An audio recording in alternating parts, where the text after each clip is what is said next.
Welcome to the Haven Collective. I'm J.R. Foresteros, and this is the Beacon Bit. One of my favorite memories from when I was growing up was playing hide and seek with my grandpa. It's exactly what it sounds like, hide and seek. My grandpa would hide, and I would seek him. Often it would be my cousins and me scouring the house. What's funny about it is that my grandpa was 6'2" and had this giant belly and was very bad at hiding. We would usually find him, behind the curtains in the living room with his belly poking out or something like that. And of course, we would rush up and grab him and shriek as he would tickle us or scoop us up into a hug or something like that.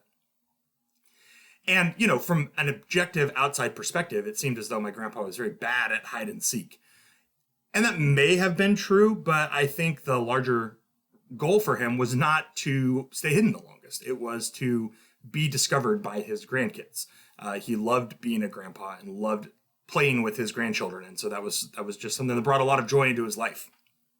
And as I think about this fourth core value that we are exploring today for the Haven Collective, the value of curiosity, I come back again and again and again to that story of my grandpa delighting in being discovered.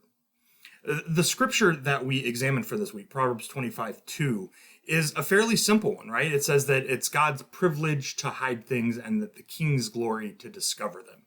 There's a few key pieces of sort of ancient context that we need for this verse to really make sense for us today. And the first is that Proverbs as a wisdom book is telling us what it looks like to be human. The idea of wisdom is this ancient idea you find in a lot of ancient Near Eastern cultures where there is a sort of a rhythm or a logic that runs through the created order. And by spending time meditating on that wisdom or that logic, those patterns, by discerning them, by leaning into them, you can actually discern the mind and the person of the one who created them. It's not terribly different from what we might consider natural laws today, right? So all these ancient cultures, including the Hebrews, had this idea that there is a rhythm or a logic, there is a created way for humans to live too. And that's called wisdom. So when we live the way we were created to live, that's called wise. And when you live against your created impulses, or your created goals, your created purposes, that's called foolishness. So foolishness isn't about being dumb or like intellectually deficient or something like that. It's about living in a way that goes against the way we were created to live. So in this particular verse, it says that the way humans were created to live, that sort of the divine logic of the world is that God hides things and then kings find them. And again, this is hard for us as Americans because, not just because we don't have kings, but because we fundamentally view our political leaders in a different light. In the ancient world, kings were sort of viewed as the ideal citizen. They were again, in theory, in the ideal, they were the pinnacle of humanity. They were the way we were all could live if we wanted to. So, maybe something more like Captain America, And so when it says that it's a king's privilege to discover the things that God has hidden, what it's really saying is that humanity, when we're at our best, are discoverers, that God has hidden evidence of God's self all throughout the created order. God is hiding in plain sight. And it's the privilege of humanity. The actual Hebrew word there is usually translated glory. I think another good way to translate it is fame. What makes us human, what really connects us to the deep DNA of who we are, is discovering the way God has hidden God's self. I think that's such a profound statement because discovering is in many ways the opposite of knowing.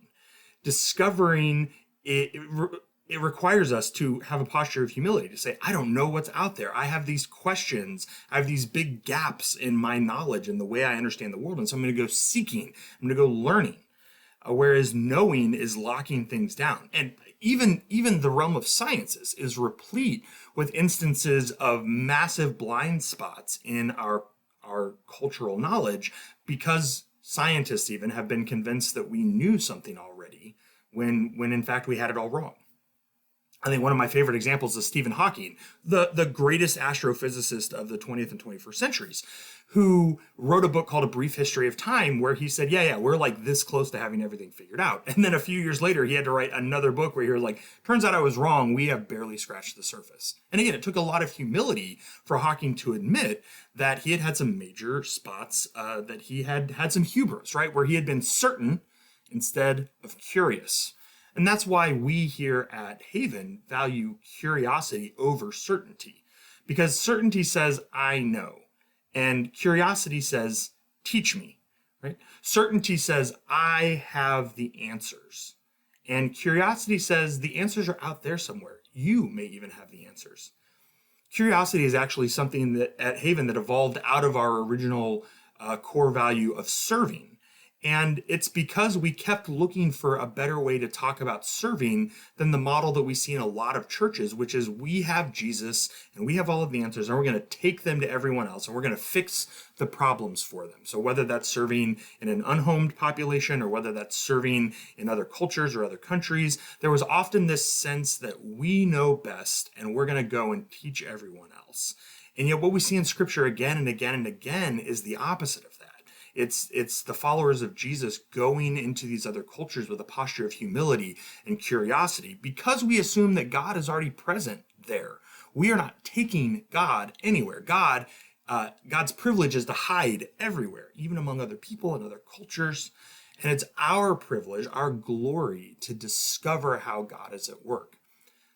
Now, I know that this has been a lot of kind of high-level stuff, but that's why I'm excited to dive into the conversations and the beacons this week with you, because I really want to explore with you what it means to discover and what it really means for a church to make curiosity such a central and core value for us. I can't wait to have this conversation with you. Until I see you in our beacons, grace and peace go with you.